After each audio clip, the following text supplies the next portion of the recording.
Je me l'ai dit aujourd'hui à quelqu'un. Ozana liloba nzambe lelo. Dieu t'a dit quelque chose. Peu importe ce que les gens peuvent dire.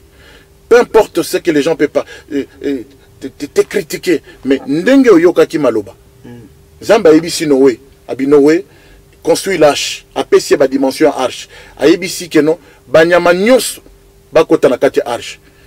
Banyama nyonso bando kota mibale mibale. Batu musu banyama musu bando kende mbangu. Bazo kota na kati arche. Mais il y avait aussi des tortues. Ba tortues comme bango pe ba yoka ki liloba.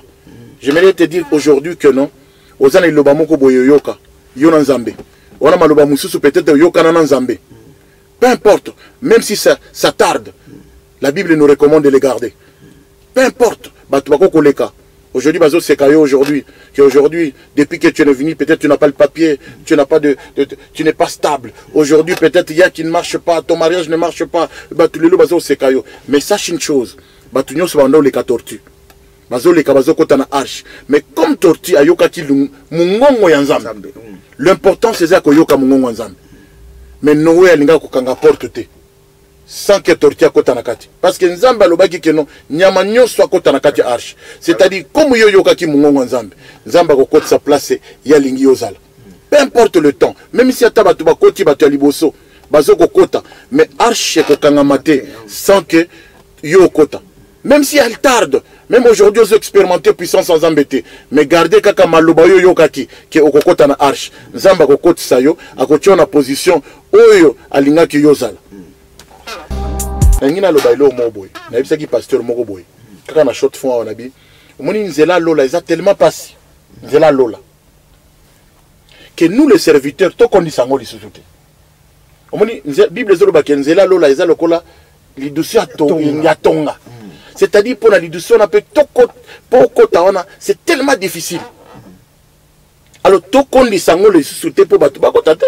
parce que le but de Dieu, c'est que c'est ça le but de Dieu. Mais ce que alors, on a des principes. Chez les gars, J'aimidor TV, ce n'est qu'un débit. Ce n'est qu'un débit. Balobi loko yonso zanga ka source te. Na kimo balobi, hein? Donc eloko ezanga ka source te obi na kimo balobi. Soko yebi lo ba place za mais soko yebi téléphone et ça. Isabeta senga kanyango kanga. J'aimidor TV chez les gars. Bana kini, bana monde entier. Partout, nebe internet ekota ta na sambeto, ata na samai. J'aimidor TV et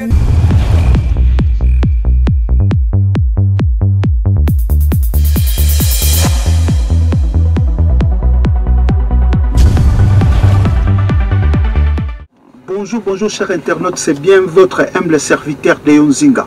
Donc aujourd'hui on est là encore pour Tolo Belabino Kaka Nenge Bosenga Kibiso. Nous sommes là disposés toujours Tango Bosenga Kabiso. On est là toujours pour vous et puis voilà. Nango na ke vraiment na lombongo ko pesa bande konyo surtout au balanda biso 4 na J'aimidor TV bambote belé. Ko pesa pe ba sponsor na biso bambote ebelé.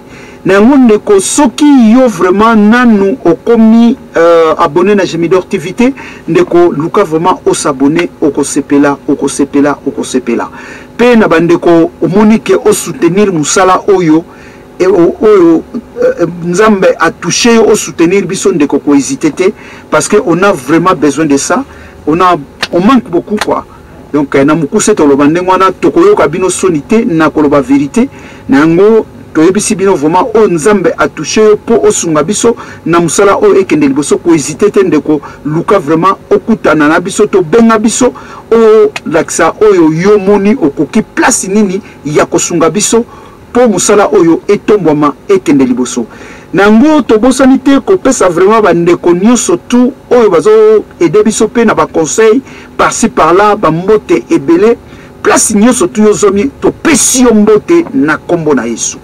Bandeko mukola lelo eza mukolo moko oyo esengelaki tosolola susu na pasteur Eli na ba question mituna oyo bandeko batindaki ebele oyo toza nango a liboso na biso awa concernant oyo ezalaki ke batu ukobianga maya batu tokomona ke alliance, comment un homme peut faire l'alliance avec Dieu et comment quelqu'un qui n'a pas l'alliance avec Dieu, comment on peut le savoir, et puis comment on peut, comment dirais-je, comment tokoki koyeba batu ya lolenge wana, parce que tout le monde lelo ba etonga ndenge komi au moins ba séparation pe et komi ebele tant biso tozoleka koloba batu azomona ke non tozoloba mabe tozoloba bo, mais non, on doit dire des choses telles qu'il est. Bande konangai ce qui tozobomba nana zalaka hypocrite na lingaka kozala jamais hypocrite na vie. Être hypocrite c'est pas bon. Quand il y a des choses qui ne marchent pas, quand il y a des mauvaises choses, il faut tout annoncer, il faut tout loba. Mabe ezali mingi, mabe esalami mingi, komona mokola lelo nabi nzambi nzambi. Yango tomona ki mosala nzambe alekaki alobaki ezape na mutu mususu, oui, oza na appel.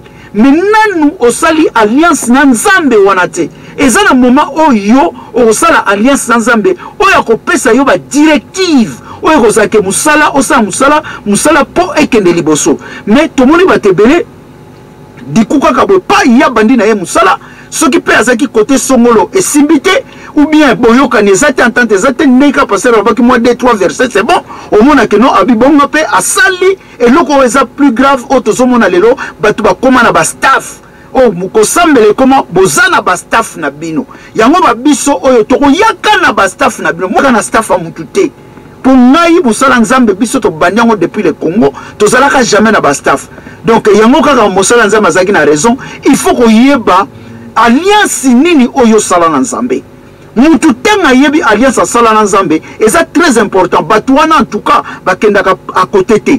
Oko remarquer oko mona ke mutu nazo tambola na lolenge o nzambe alingi. Azo sala makambo comme il faut, pe makambo zo sala ezo kenda ka liboso. Mais ce qui lelo toko totaliser au moins bandeko fotolo ba vérité plus de 20 ans otobana musala nzambe awa na mboka oyo échec na échec échec na échec.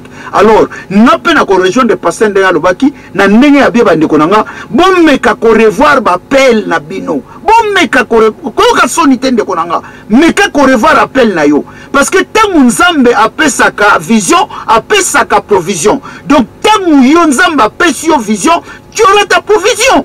Donc provision n'est que ça là que aucun de liboso. Mais quand tu vois que tu tournes aux autres tourniquets, c'est qu'il y a quelque part quelque chose qui ne va pas. Alors conseil biso to royango avant que mosala nzamba kota na plateau, yango to yeto betambela ndeko nanga. Quand tu vois des choses qui bougent pas, tu vois ça fait 25 ans plus même de 25 ans, on a commencé l'œuvre ici. L'œuvre les autres tourner kaka. Alors biso na ba département to salaki oyo to evraki ça avancé. Et kenda ki liboso mutu nyonso tout à monaki yango. Parce que là, moi je sais que c'est Dieu qui m'a mis là. Nzambe donc moi je parle avec Dieu. Donc moi je fais l'alliance par rapport à ce que je fais. Et je continuerai toujours à faire. Yango boso mona lelo tozana média. Parce que il y a des choses que des clauses. Otolobaka tango yozo kezo musala tango zo signer contrat, il y aura des clauses dedans. Donc, au pesa yo pe mot d'ordre ya musala na bango, tout ça. Comment musala na bango tambolaka? Alors, dans les églises aussi, c'est comme ça. Il faut avoir, vision, nzamba pesa yo, apesa yango, comme spécialité na yo, eza nini na musala ya nzambe. Tu peux pas être partout, tu n'es pas Dieu. Même si on est des dieux en minuscule, mais il faut oyeba eloko nini onzambe acha kati na yo yango ko sala ke musala nzambe tamu yo ozo sala na département na ekende liboso et avancer. Mais lelo soto moni poto eza mingi makambo mingi ezo kende biete à cause de quoi il y a ignorance abandeko, à cause de quoi il y a makambo belé o lelo to koko bandaka to zongela te, mais ça fait trop mal bandeko nanga ezo sala mawa na pasi. Pour ça na biso ezali ke mboka oyo nzambe ayoka biso ma amona pena ke non mboka telemi no musala nzambe e mati ke ba moni pena ke bato oyo baza sérieux bato baza boy mais bato ba mona biso toza sérieux te parce que makambo to salaka na temps o to sali to koko sala ngote parce que to sali loko moko te rien du tout rien.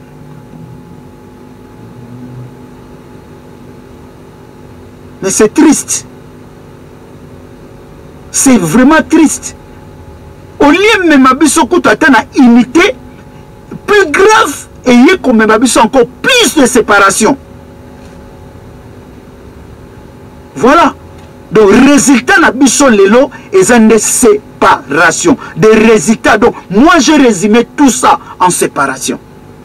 Alors, Nzambe, azan Nzamba séparation. Oyo biso tozo sambela, azan Nzambe ya séparation. Azan Nzambe ya ko unité. Azan Nzambe ya séparation. Parce qu'il n'y a que des séparations. Il n'y a que des séparations. Au moins, on a pasteur, bayoka nakate. Ne koba kosaka bino te bayoka nakate. Au moins, on a yé aleki, on a yé aleki. Et puis, bango na bango. Et ça l'a toujours kake. Kinganda salaka boy. Kinganda zaboy. King ale. Akepe amemiango ti na staff na ye. Ke mutona boza akene. Ake ko beta tonga. Po mutona balinga ete. Mutona basala na ete. Ndeko yozolanda ngai. Na mkola lelo ozolanda émission au kalate pasteur akota ndeko nanga keba ozo baby sa vino na batamar kandengwana keba bazo chona erreur moko monumental ozo kanga mapamboli na yo na banzela ebele peut-être ye azana alliance moko te na Nzambe abengama pete mazo sala kaka kigurba ndeto andolo bagara na ba jargon na biso ya ntango tozo kola donc mazo sala kaka kigurba. Mais Gourba wana abeta mafora. Gourba mutu to mbinza ipena ebi Gourba na parking a ipena. Aba nako saki Gourba na ki Gourba na beta mamba lebele. Ndenge le Nzamba zo beta mi ebele. Yo zo mona ko zo sala, ozo kente Nzamba zo beta yo. Mais tu sais pas. Tu veux pas comprendre, tu veux pas savoir. Alors ozo mene pe bandeko mususu na parce que toi tu es loin avec Dieu. Yango toye kobeta mbela na mission oyo parce que be mission boyebi ke ezaki vraiment moi suspendu batan ebele mais tozo mekola tozonga ka pe mbala moko te ka plus tozongi tozo bongisaka muke ba mission zonga vraiment comme il faut. Yango bandeko o batindaki biso vraiment ke to luka pasteur to kotune mituna. To bengisaki pasteur aya alors to kotsa biso pasteur na plateau au lieu que na monopoliser parole parce que bandeko na bazo zela ba réponse na bango oyo ko ute pas pasteur ba yeba peke comment ndenge ba faire ngo ezalaka. Voilà, merci en tout cas tozui pasteur na nosaki bino tozana pasteur na si bomoni déjà aza 4 na studio ya Gemidor TV nango émission lelo tozo continuer toujours sur l'alliance ba question au botindaki. Comment que te poser encore pasteur boyé encore plus yango to yepe to bengisi mosala Nzambe aboya kité à répondre na invitation na bino pe ya biso. Bonjour pasteur. Bonjour papa. Bonne santé pasteur. Comme ici Nzambe to mona ni susu ya tata. On bénit le Seigneur quoi. Musala ezokende bien makambo ezokende bien par la grâce de Dieu musala ezokende malade. Ah merci pasteur. Na sûr que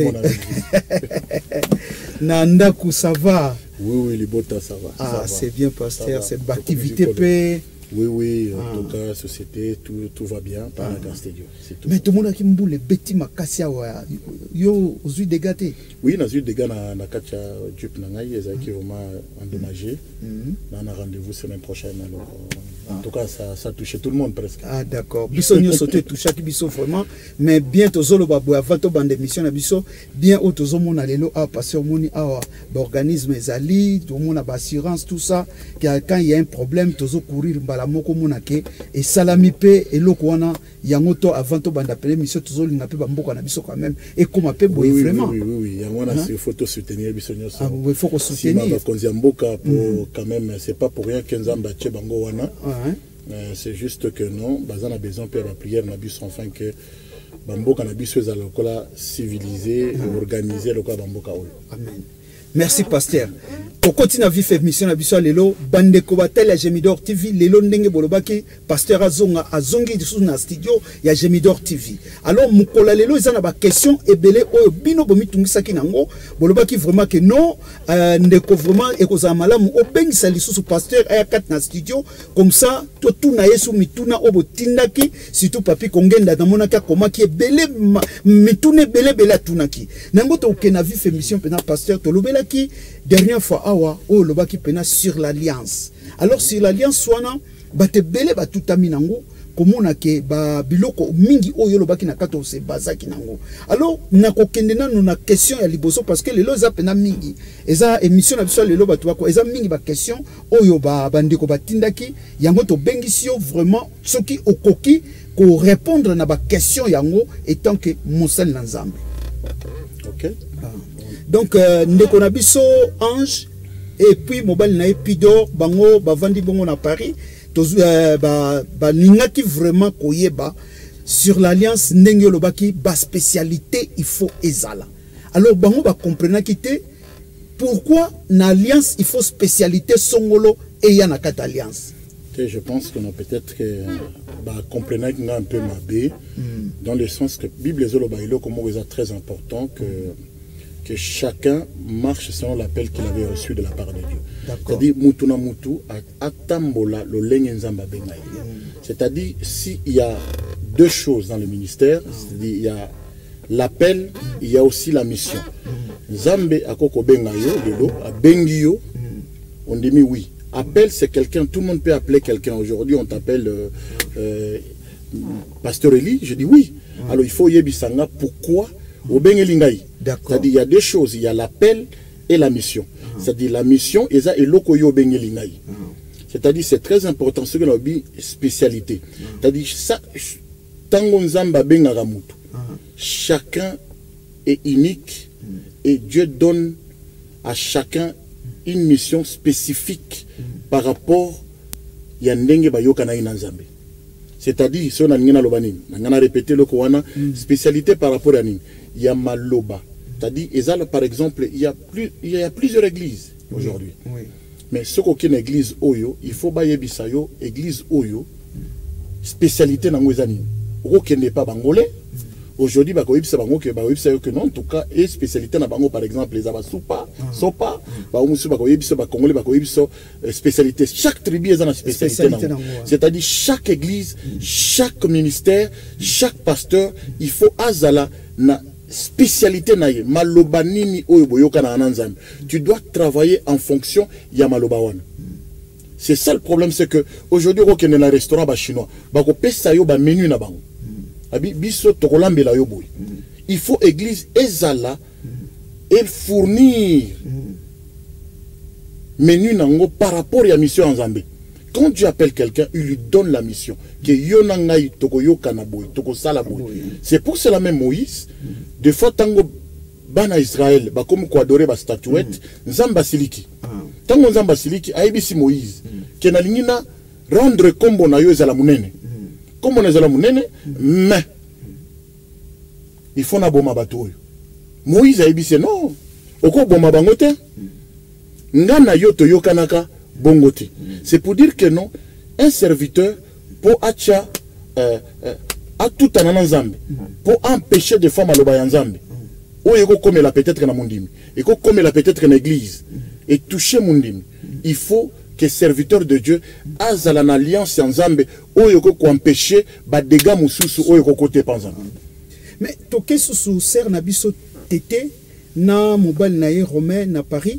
Bango balinga qui vraiment ba comprendre par rapport à ba spécialité on a mais bazomona ke ba église ya lelo otozolo ba binzambi comme si bazaka kana même spécialité.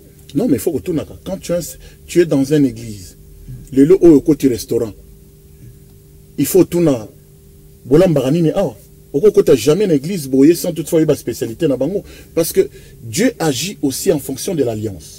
L'alliance c'est quoi? Eza maloba oto yoka na nzambe nzamba bengio. Oko tunanga peut-être question sous question wana. Oko tunanga mais est-ce que batu nyoso bazana église est-ce que nzamba benga bango? Oui, nzambe akoko bengai. Est-ce que batu wana nyoso bazana alliance nzambe te? Batu nyoso bazana alliance nzambe te. Nzamba akoko benga yo. Ozana kati ya église. Oui. Ozo salela na alliance ya mutu mususu. Pasteur Moussous. C'est là non pasteur. Donc ceux n'a tout comprendre bien parce que les lopes peneza bandimi bande qu'on a biso obalanda biso pardon va comprendre vraiment bien. Donc Nzambe akoki ko benga yo mais ozana alliance tenaye. Bien sûr, Nzambe akoko benga yo mais ozana mission a été. L'alliance c'est quoi? L'alliance c'est eza maloba oyo to yoka na Nzambe. Oui. C'est-à-dire Nzamba bengi yo mais azo c'est là au moment opportun. Au temps convenable. Oui. Bon Nzambe ayebisa yo mission ni na kopesa yo. Mais aujourd'hui il y a des serviteurs ba mususu ba yebika 2-3 versets abimi na azuba kiti akomi pasteur. Non, est-ce que tu as quelle mission? Quand tu es dans une église, il faut tout na spécialité, il y a église Nabino Zani, Zambe Abeng Labinoni, parce que Dieu déploie son onction en fonction de la vision qui est donnée. Zambe jamais. L'onction c'est quoi? J'ai dit à quelqu'un aujourd'hui, j'ai dit non, l'onction et d'Arabiso. Oui. L'onction c'est la présence de Dieu qui nous aide à réaliser la mission de Dieu. Voilà. Dans d'autres termes, je peux dire que non, l'onction, c'est le nombre des anges.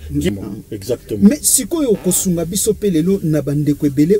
un peu naïf, peut-être azana idée wana teke ya kotuna ayeba pena église wana comment ça fonctionne et puis spécialité na ngoto zo kende plus na spécialité pour na ko aider bande ko ba comprendre o eza mission on nzamba che kati na pasteur on eza nini. Donc conseil nini yo ko porter na batania parce que baza ba naïf ba comprendre que tango zo kende sika il faut otuna o se renseigner. Il faut que tout il faut sans aux qui on a restaurant, je viens de le dire que nos quand aux qui restaurant, bah on peut au menu. Oui. Na makamwanza mais sur le plan spirituel. Sinon, tu nous tous à la église moko, voilà, qui est l'église universelle. Mais aujourd'hui, on a plusieurs églises, c'est-à-dire on a plusieurs missions, on a plusieurs visions. C'est-à-dire quand on parle de l'appel et la mission, c'est-à-dire aujourd'hui ceux qui m'ont dit mais na quatre églises, où il faut à la à vision et à pasteur wana. Ce qu'on a assez à vision à pasteur, il y a des autres chapeautés, il y a des autres protégés. Mais pasteur, pardon, parce que mais si il faut s'adresser à nani pour la vision de l'église. Il y a des choses, il faut s'habiller à Dieu. D'abord, il faut demander est-ce que vraiment, est-ce que nous avons il y a alliance. Parce que c'est l'alliance qui nous protège. Aujourd'hui, j'ai bien dit que non. En tout cas, Moïse, il a protégé les enfants d'Israël. Voilà. Pourquoi? Parce que par rapport à Maloba, Baloba na ginanzambe, abinzambe ko boma bangote. Ce que ça bongo, nana yoto yokanaki bongote. C'est-à-dire quand aujourd'hui quelque chose arrive à Mundimi, problème est comme il est dans moi nanaï. C'est-à-dire l'alliance des serviteurs, l'alliance de son église, et qu'on couvrir Mundimi wana. Au monde lelo oyo ce qui peut-être qu'aujourd'hui Nzambe a béni Mundimi. Non, azana maloba ba yokani na nzambete azana c'est alliance à pasteur. Alors ce qu'on a c'est alliance à pasteur, il faut yeba que non nzambe y alliance à pasteur na yozo protéger. Alors ce qui yomoko yebi nzambe ya pasteur na ote. Aujourd'hui on ne peut pas dire que non les dieux de Moïse, les dieux d'Abraham et d'Isaac. Non, on peut aussi dire les dieux d'Élie, on peut dire aussi peut-être dire Dieu de Fezamissia. On peut dire aussi les dieux des pasteurs missia. On peut aussi, on n'a pas besoin toujours. C'est-à-dire, le Dieu de son alliance peut te protéger. C'est-à-dire, tu es couvert par rapport à Dieu de l'alliance. Mais le lot obimi aucune église moko boye, peut-être que na quatre église wana alliance moko zate. Tu n'es pas protégé. Les enfants de Dieu doivent être protégés par l'alliance de leur pasteur, par la vision. La vision c'est comme eza parapluie moko boye. Atambu le beti nengeni, ils sont protégés par l'alliance. Alors, pasteur, tu as na mituna, koeba toke si toke mbangu na Allemagne, comme na Edon Ndwalumbuta, na mama na biso Guillermina, en tout cas, bango pe ba mitungisa ki mingi. Babi me pasteur alobaki makambo ebele o to retenir, mais makambo susu tozo linga to comprendre rango bien. Tozo nga mwasi mamuke komona eloko wango uti koloba awa ke mutakoki kozwa appel eloko o etungisa ki bango, mais azan alliance na nutena nzambe. Et sengeli asala na alliance oyo ya muninga oyo déjà asali na nzambe. Alors bango eloko wana baninga komona parce que batu mingi o bazoya bazozwa bapel directement bazobima bakende sala l'église. Yango babaki pasteur akoki koloba likamunini na niveau ya makambo wana. Non, c'est des erreurs qu'on ne peut pas faire parce que il y a l'appel et la mission. Nzamba koko bengayo. Oui, on dit mi. Comme on semble ensemble. Mais il faut attendre au moment opportun, au temps convenable. Nzamba sani peut-être ka bengi au sale la nanu na vision ou bien alliance ya mutu mususu. Au temps convenable, au temps marqué, Nzambe yemo ko kukutana na yo pour apesa yo siko mission que non lelo oyo a révélé peut-être que responsable na yo na église apesa yo que non en tout cas mission na yo okobanda ko sala Nzambe boy. Aujourd'hui mutu ya koya lelo peut-être que Nzamba bengi azana c'est à vision ya pasteur Songolo mais azokoka ko respecter te tango ko bima ndo ozomona mutu muso bino mais ici abanda ko sala nzambe malamu nzambe azomona na esa alliance wana tango ko bima na esa alliance wana même l'onction oyo azalaki nango na esa alliance ya musali ya nzambe moko ekosila etikali c'est-à-dire il faut toujours savoir que non au temps convenable au temps marqué nzamba ko benga yo zala na patience ozela tango nzamba ko yebiso maloba oyo boko yokana nango ke toko sala ngana yo parce que l'alliance c'est quoi? C'est la collaboration avec Dieu. L'alliance c'est on est des coéquipiers, on travaille ensemble, on travaille pas pour Dieu mais j'ai bien dit la fois passée que non on est des collaborateurs avec Dieu. Il faut collaborer en étant na idée moko oyo bozo salango. Question monsieur Cezali a kumwa pape na maman mereve balinga ki bayeba bango balobi est-ce que ekokipe kozala vice versa te que mutu azali abianga mate azan alliance nzambe te mais esa abandi na ye œuvre mais sali mutu mususu aye oyo azali na alliance nzambe alors collaboration ne kokoleka ndenge nini? Na PCM Botenano, un homme de Dieu comme mon pape, je le salue. Je le salue. Ouais. Mais je voulais juste répondre à ça que Moutako ko banda musala te sans maloba o bayoka na nzambete. Ozo banda musala sujet en fonction de quoi? Musala wana ndio ozo mona que non, il y a toujours des divisions, il y a toujours des problèmes, il y a toujours des séparations. Parce que quand il y a deux visions, il y a division. Quand il y a deux visions, il y a une division. Parce qu'il faut jamais que nos bateliers bako sangani. Bo sangani, c'est-à-dire, soit, je vais donner un exemple. Aujourd'hui, il y avait le serpent de Moïse. Moïse a ébissé, Pharaon a bimisi ba serpent. Et Moïse aussi il a pris le serpent, a bimisi yango. Tango a bimisi yango, c'est-à-dire le serpent de Moïse a commencé à engloutir le serpent de Pharaon. C'est pour dire que non, nature ya banyama, ya ba serpent. Jamais Tomona serpent alia lisusu serpent mususu. Soit parmi entre les deux serpents, moko azala ki ya solo, moko azala ki ya lokuta. C'est pour cela le serpent de Moïse a englouti le serpent parce que na dimension on a jamais des visions et qu'on cohabiter ensemble et qu'on crée division. D'accord.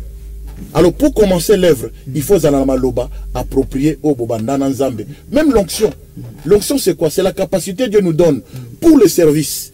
Tu ne peux pas commencer l'œuvre de Dieu. Il faut zanamaloba obo yokani nanzambe. Zanamaloba oyo ezo pesa yo carte de ezo pesa yo privilège. Ya kokota, ya confronter monde des ténèbres. Mais quand on se na maloba te que place danger za ya moi. Place danger zali parce que quand tu ne l'as pas, aujourd'hui on a batak mususu côté na famille na yo, au monde côté na libota na yo et puis comme obima je vais gérer, c'est toi qui commences à pourvoir. Parce que si tu as la vision de Dieu, Dieu il est garant. Il garantit ta vision, il te donne la provision. Alors, si tu n'as pas la vision, tu as commencé, peut-être c'est le temps. Tu peux avoir la vision, tu peux avoir la mission par exemple, mais il faut attendre le temps. Le problème c'est le temps. Est-ce que c'est le temps, c'est le moment où Nzamba ibisi osalela malobawana? Donc, pasteur, si tu comprends bien, il y a un moment de temps où Nzambe yemo tango apesi vraiment mission où ezake moment moko eza approprié vraiment que yo il faut banda musala. Oui. Bon, il y a ce qui Nzambe apesi nani. Omoni eloko esalaka plus. Tu peux avoir la mission, mais il faut aussi discerner le temps de Dieu. Ce n'est pas dire que les jeunes Nzambe ebisio ayokani na yo que en tout cas, il faut ça à l'église. Mais il faut lui dire quand tu vas commencer. Peut-être que c'est pour cela les enfants d'Israël, quand ils marchaient, c'est tellement, ils marchaient en fonction de la colonne de nuée. Ceux qui basaient na Boutou, c'était la colonne de nuée. Si la colonne de nuée s'arrête, les enfants d'Israël aussi s'arrêtent. Alors, je ne sais pas, aujourd'hui il y a beaucoup des enfants de Dieu qui marchent en fonction des gens, en fonction de ce que les gens disent. Mais nous devons marcher selon la présence de Dieu, selon l'indication, la direction divine. Alors, ils ont la question sous pasteur pour le lot, mituna eze beleto kendemingi na mituna. Ils ont na grand frère na biso na Belgique, Presta Kanyora. Ye alingaki mutuna ne ezalaki komona lelo o ezali basala nzambe o bazana na Congo ba denile si baze belé o bazo passer les lopé azo kene ba kota ba musicien akeboye ye questionner siko ezali koyeba est-ce que eza autorisé étant que un serviteur de Dieu ba makambu yazo sala ba débat yazo sala asala yango. Là c'est l'importance de la vision. Aujourd'hui Dieu appelle chacun à sa manière. Dieu appelle chacun à sa manière. C'est-à-dire aujourd'hui chacun marche selon l'appel qu'il avait reçu de la part de Dieu. C'est-à-dire, moi, je ne peux pas, c'est un serviteur de Dieu, et je le respecte en tant que serviteur de Dieu, le pasteur Denis Lessi. Mais le problème, c'est que chacun son opinion. Et nous, tout azana vision na ye, eza arche de Noé. De l'arche de Noé, c'est-à-dire, ba ours bazaki na kati arche, bantaba bazaki na kati arche, et jamais. Comme je dis la fois passée, que ne jamais lion allait kintaba. C'est-à-dire, lui, il est peut-être appelé, parce que ces gens-là, de toute façon, on a besoin de les prêcher l'évangile. Peut-être s'il a la mission, Zamba peut ses capacités, wana rosala nini, yako kende, yako tia batuwana. C'est peut-être que nenge nini ba yokela ena Nzambe. Aujourd'hui, batu mususu dans l'émission souvent passée, on avait parlé sur le filet. Aujourd'hui, ce qu'on a filé à Kotoboka.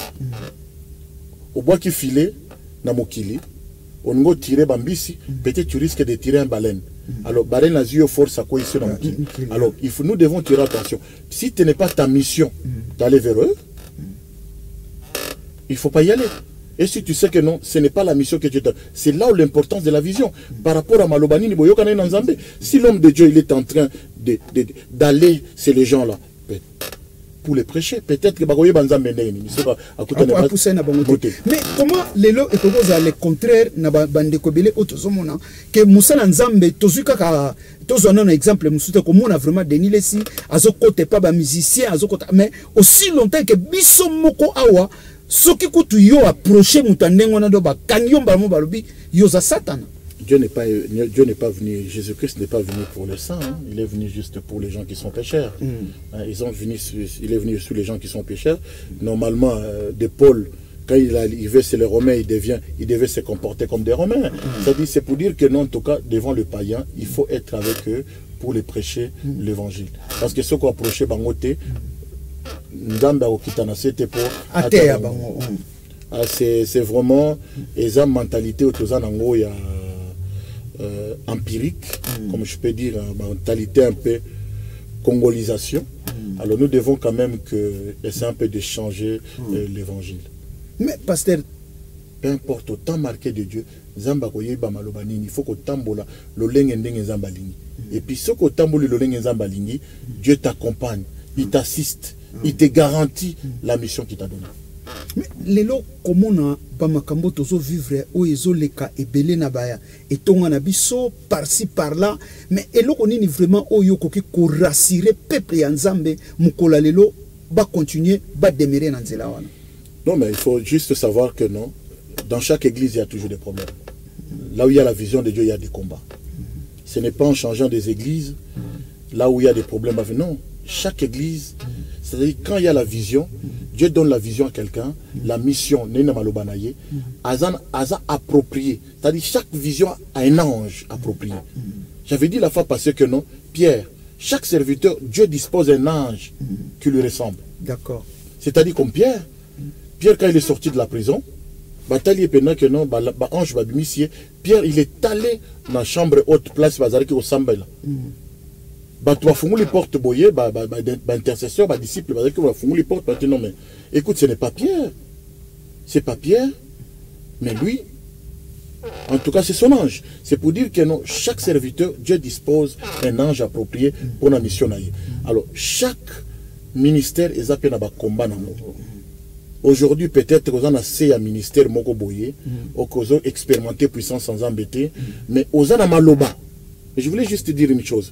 La fois passée, quand on avait parlé sur l'âge, ce qu'on a liloba yanzambe, je me l'ai dit aujourd'hui à quelqu'un, on a liloba yanzambe lelo. Dieu t'a dit quelque chose. Peu importe ce que les gens peuvent dire, peu importe ce que les gens peuvent pas te critiquer, mais ndenge oyoka ki maloba. Zamba ebisi Noé, abi Noé construit l'arche, apesi ba dimension arche. Ayebisi que non, banyama nyos bakota na kati arche. Banyama nyonso bando kota mibale mibale. Batu musu banyama musu bando kende mbangu. bazo kota na kati arche. Mais il y avait aussi des tortues. Ba tortue comme bango pe ba yoka ki liloba. J'aimerais te dire aujourd'hui que non.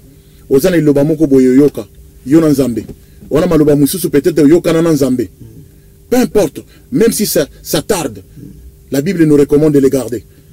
Peu importe, aujourd'hui, aujourd'hui, qu'aujourd'hui, depuis que tu es venu, peut-être tu n'as pas le papier, tu n'as pas tu n'es pas stable. Aujourd'hui, peut-être il y a qui ne marche pas, ton mariage ne marche pas.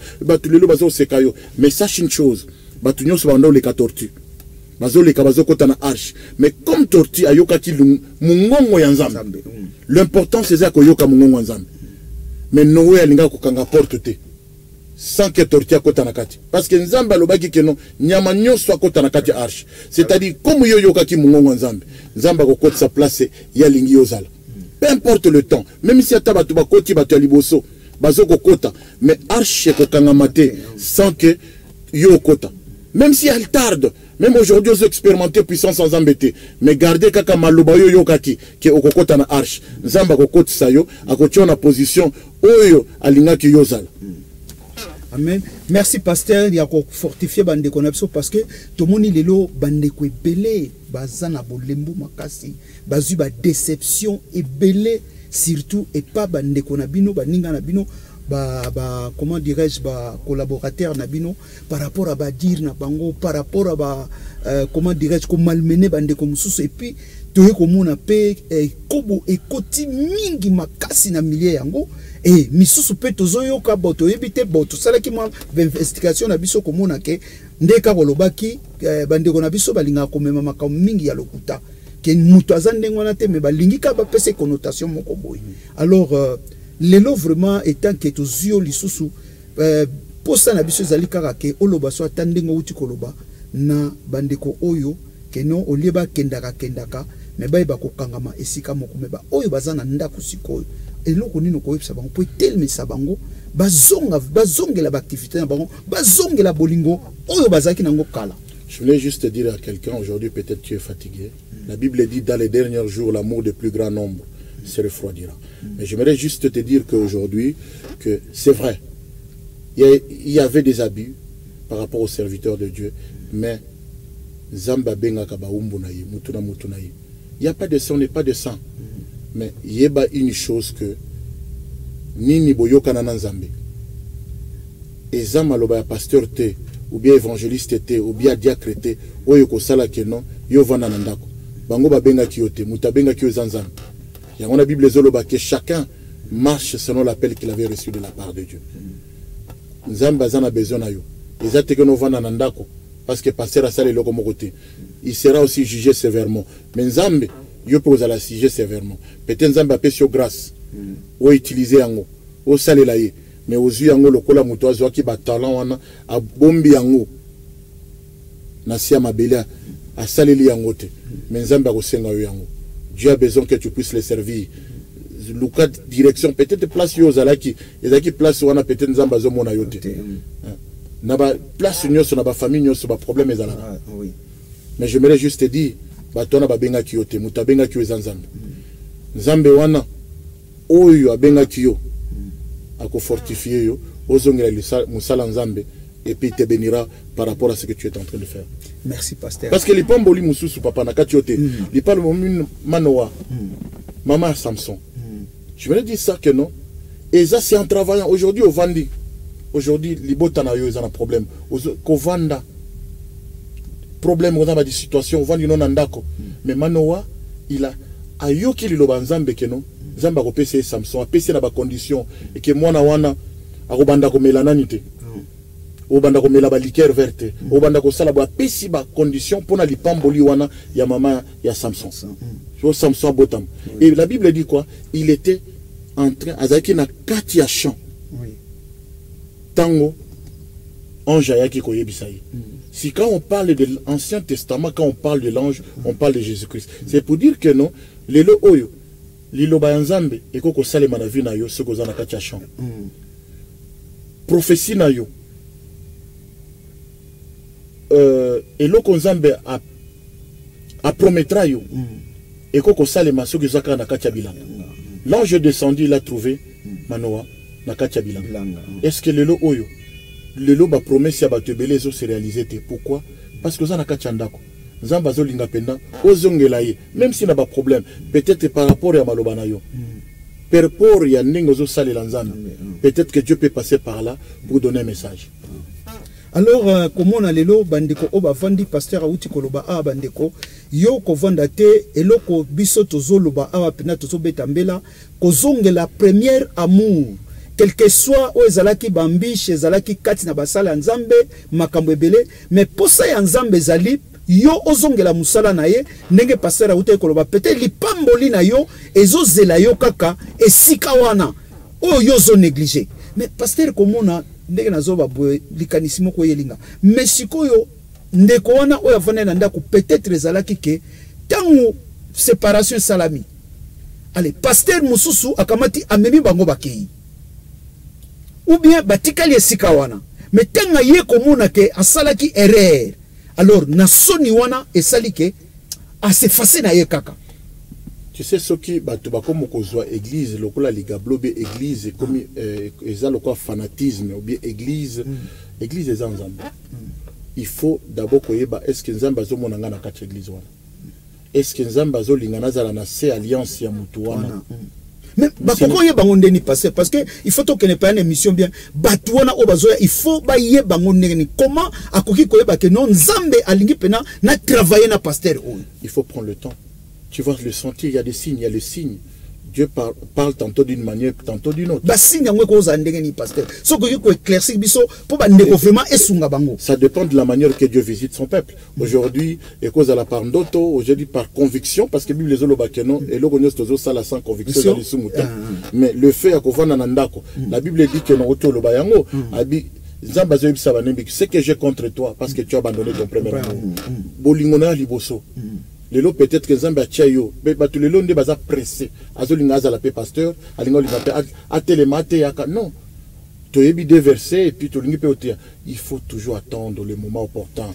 Même si le problème est ali, ce n'est pas important le lot batubakabwani tabatubakabwani. Est-ce que Nzambe au vanda oui au vandi quelque temps nandako mais il faut que yeba est-ce que Nzamba lingi na vanda nandako boy ou bien Nzamba zolinga au sali la bango parce que batu mususu Nzamba zoebisa eli abiyanko 7000 personnes qui n'ont pas encore fléchi les genoux. C'est pour dire que non Nzamba s'est réservé batu mususu peut-être que batu wana il faut yondo te yayi mais ozo vanda nandako mutu wana zo souffrir mutu wana zo kufa pona nini azozela liloba na yo parce que il a été destiné pour yote ya mutu wana abongola motema mais soko yozo vanda na kati ndako mutu wana zo kufa mais yeba ke Nzambe akotuna yo. Ah, d'accord. Chacun son appel, chacun sa vision. Tu peux faire ce que tu veux. Mais yeba ke non est-ce que pasteur ndabenga ki yo na ministère ou bien Nzambe ndabenga na ministère yoko sala ndenge Nzambe linga benga ata soki lelo pasteur alinga kayote mais soki Nzambe zo mona yo na kati wana Ozana se alliance na ye zela au moment opportun au temps convenable. Le problème c'est que biso bato mangala tozarande pressé Nzambe zo mona na alliance ya mutu wana Ozana alliance ya mutu wana ozo linga ka pressé ya kobima. Il faut attendre le temps convenable. D'accord. Mutuna mususu eza awa oya sœur na biso na azana na Sénégal alingaki koyeba vraiment parce que atalaki pe mission ami tungisa ime abi pasteur vraiment c'est pas une émission à commenter qui peut mais eloko tungisa ke alinga ayeba lokola yaza na mboka wana ndeko na biso ya mwasi Amanda Arlette alinga koyeba vraiment est-ce que ba musulman pe ndenge tolobaka lola bakokota yango mutu mususu akovanda pe peut-être que nandako na kokota pe lola. Expliquez-moi ce pasteur. Lola eza par rapport. Mutu mususu akoki kovanda ndaku akoki pe kokota lola. C'est par rapport à quoi? C'est par rapport à l'appel. Peut-être que yebi appel na ezani nini bayoka na inanzambe. Parce que ce que moi je perds, j'ai dit un serviteur de Dieu qu'on a discuté il y a 2 jours, je n'ai dit que non papa.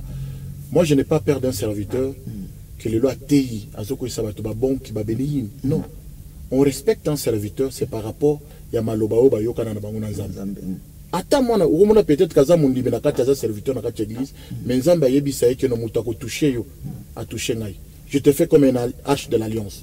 C'est-à-dire, ceux qui ont touché mon diminuant, on peut toucher Pasteur Nzamba Betio. Alors nous devons faire attention avec le serviteur de Dieu. Aujourd'hui, on loba n'importe quoi. C'est pour ça que je me méfie un peu plus. Parce que toye bakate maloba nini bayoka nana mutu wana mazambi. C'est-à-dire, aujourd'hui, les lobes tu belé, oui, il peut être musulman, on ne sait jamais. On ne sait pas ce que peut-être Azam musulman pratiquant, il y a des musulmans aussi, non, il y a des musulmans, peut-être s'ils respectent pas, Dieu n'est pas dans la religion. Dieu n'est pas dans la religion. Dieu marche selon le principe où ce que aux autres respecter le principe. Mais pasteur, tu dois comprendre vraiment bien. Mais pourquoi Bisson chrétien tout le monde a que Bisson tout hérité royaume de Dieu? Bon, c'est une erreur, c'est une erreur, c'est une erreur. Mais erreur wana et outil vraiment wapi na bino bozote ya biso ou bien erreur wana tolingi penato ba bien parce que ba tebele bazana bobumba côté wana. Tellement les missionnaires qui sont venus en Afrique vraiment bébisa vraiment conception na biso. Ce n'est pas l'apparence extérieure. Oui. Si Dieu a regardé l'apparence extérieure de David, il ne devait pas l'appeler pour abondissa Goliath. Dieu n'a pas regardé la vague. Amoni Goliath Azaki Azaki Nene Azaki na nyonso. Mais Nzamba go benga David. C'est-à-dire que si Dieu regardait un peu l'apparence extérieure, le oyo Nzamba go benga David ta abondissa Goliath. C'est pour dire que non, Dieu n'est pas là. Omoni na ngina lo bailo mo boy. Na yebisa ki pasteur moko boy. Kaka na short fond on abi. Omoni nzela lola ils a tellement passé. Nzela lola. Que nous les serviteurs to kondi sango li sous-souté.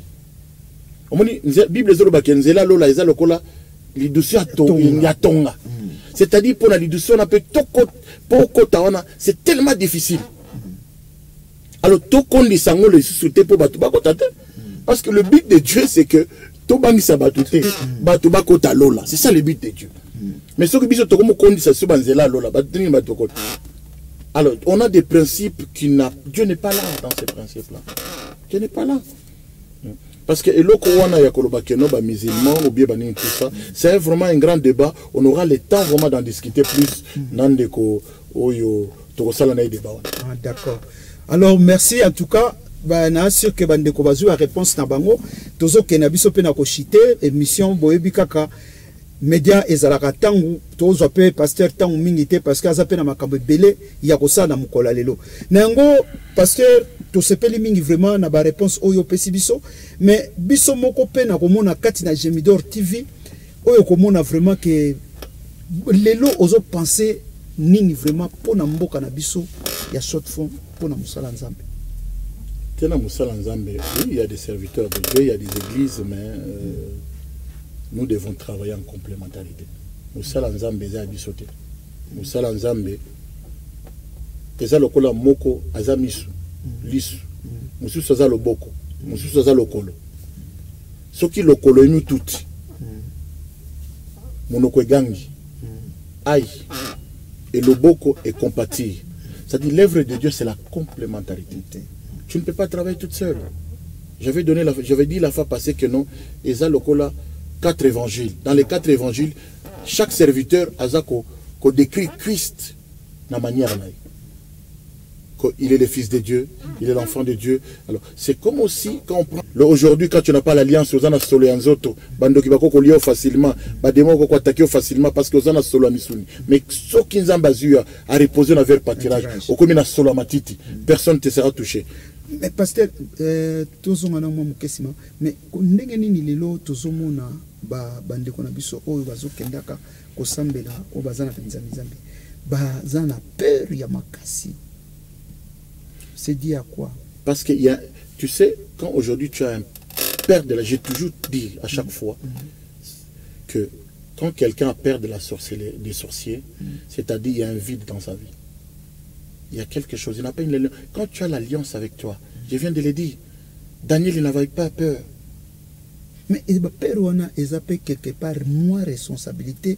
Il y a Moutouye Moko. Non, il a responsabilité. Parce que Bino Boyaka déjà ko bangisa déjà parce que lelo soto zomona ba etonga ebele ezana deux choses ozo tambusa ba binzaminza bilelo soki ezali sorcellerie eza 2-3 choses comme ça mais oyo peneza mieux ciblé oyo ezalaka sorcellerie yango ezosalaka bato ebele asambelaka mais ozosentir ke moto wana toujours aza na peur kati soki kaka eloko ekoyi mpo amona alengi eloko donc ozosentir ke moto oyo nano akomi mpenza na makambo yango te. Voilà, mais tu ne peux même pas. Aujourd'hui, les gens, beaucoup de gens qui ont peur de la sorcellerie parce qu'ils n'ont pas Dieu. Quand tu as Dieu, tu n'as pas peur de ça. C'est pour ça que Daniel était tranquille. Il était tranquille. Une fois, j'avais parlé ici sur le mystère du millier. C'est-à-dire, moi, sur Anna, la femme, elle a fait l'adultère. Peu importe, mais comme elle avait l'alliance avec Dieu. C'est-à-dire, lingi ba lapider. Na loi d'Israël, c'est il fallait ba lapider. C'est-à-dire, entourer pour ba lapider. Pour ne pas entourer pour ba lapider. Comme déjà Bantoura qui est, comme l'homme du millier, il est sensible aux gens qui sont au milieu, il intervient. C'est-à-dire, quand tu as l'alliance avec Dieu, tu n'auras pas peur et tu ne peux même pas prêcher. Ça, ce n'est pas l'évangile de prêcher les enfants de Dieu que non. Est-ce que maintenant notre Dieu, l'évangile que nous prêchons, est au-dessus de la sorcellerie? Le nom de Christ est au-dessus de toutes choses. Mais comment est-ce qu'on doit montrer les gens que non, sorcier, tout ça? Non, quand tu as l'alliance, et yomoko mundimi, il faut que tu que non, ngai. Donc, on a l'alliance, ceux qui n'ont pas maloba, oui, non, non, maloba. Attention, l'alliance, et le koni bosolo nanzambe. Nzambe tango benga kiyo. Ayebisa ki nini oyo kosala kacha lingomba. Soko zana maloba ya nzambe wana, okobanda kosala nini?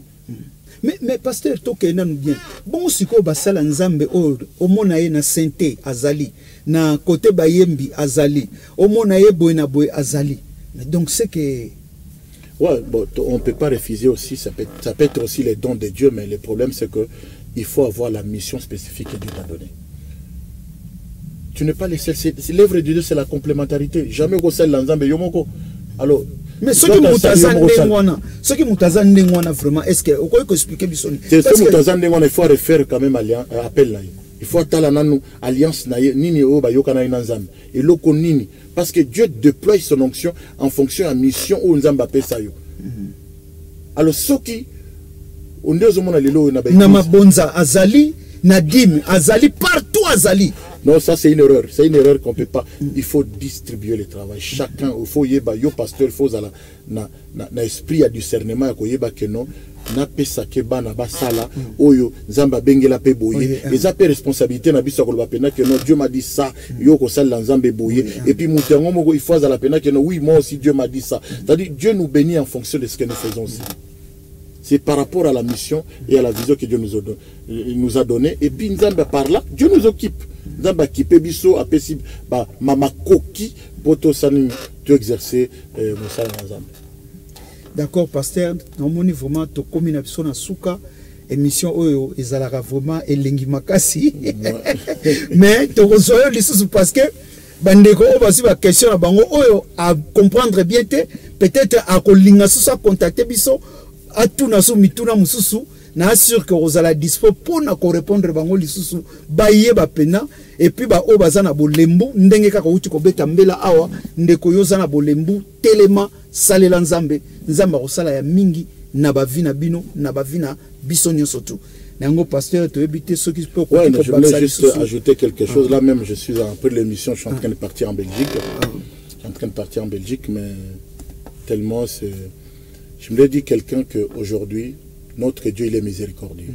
Quand on parle, il est miséricordieux. Quand tu as l'alliance avec Dieu, peu importe le temps, peu importe le moment, Dieu fera quelque chose.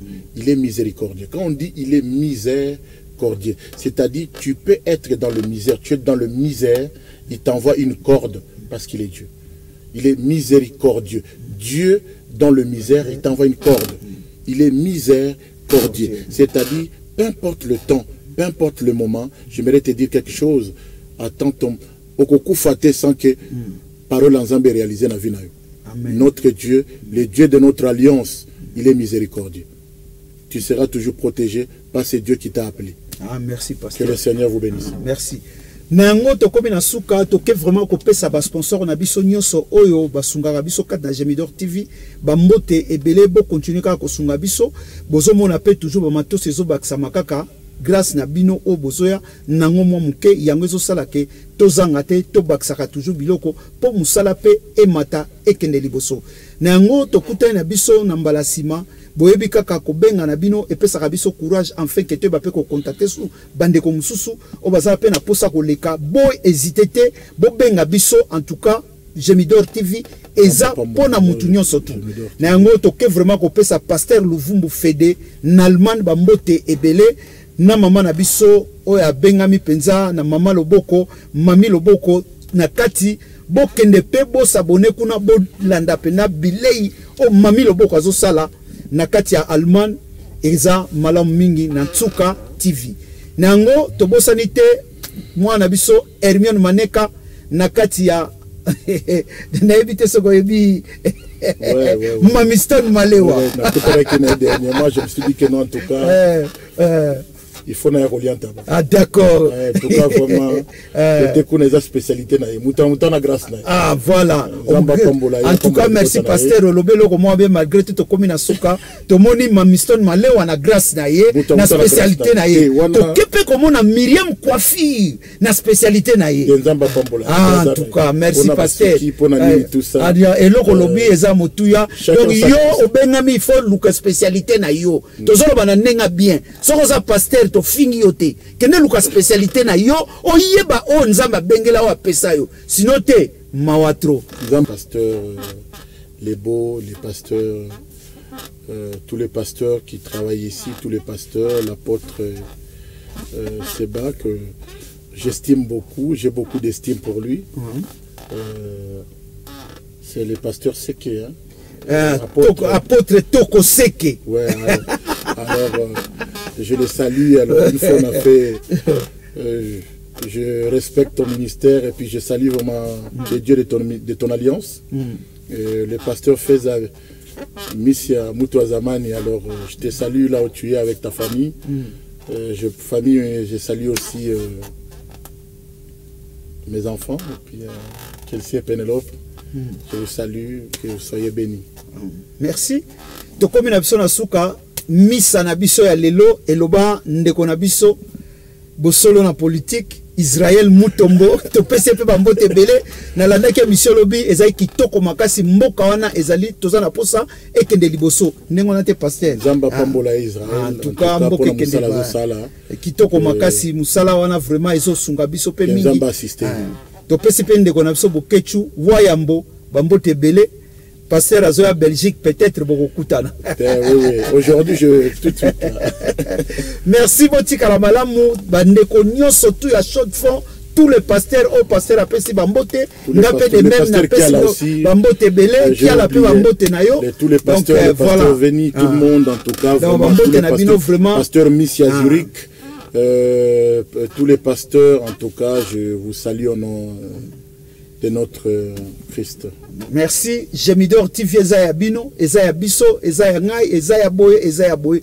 Ko hésiter te benga tout ça na posa boya to partager. Musala nzambe kende liboso, musala nzambe eza vraiment ya kolala, il faut to loba ya solo. To umeli na bamboka oyo mais toza penza na comment je peux dire ça. Donc toza même pas sécurisé peut-être quelque part kati na bonzambe vraiment yango tokutanaka to sololaka enfin que musala oyo etombwama emata ekende liboso tokutani na mbalasima botika la malamu ciao